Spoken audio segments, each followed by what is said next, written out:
বাগুইআটিতে promoter কিশোর হালদারকে মারধর কাণ্ডে অধরা তৃণমূল কাউন্সিলর সমরেশ চক্রবর্তী। কাউন্সিলরকে বাড়িতে না পেয়ে অবশেষে মঙ্গলবার দুপুরে বাগুইআটি থানার পুলিশের পক্ষ থেকে বাড়ির দেওয়ালে নোটিশ লাগিয়ে দেওয়া হলো। প্রমোটার মারধর কাণ্ডে এখনো পর্যন্ত দুইজনকে গ্রেফতার করেছে বাগুইআটি থানার পুলিশ।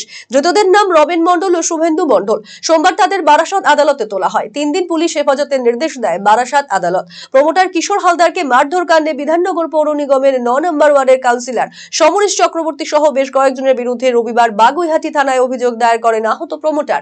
কাউন্সিলর সমরেশ চক্রবর্তীর উত্তর দেশবন্ধু নগরের বাড়িতে একাধিকবার আসে পুলিশ।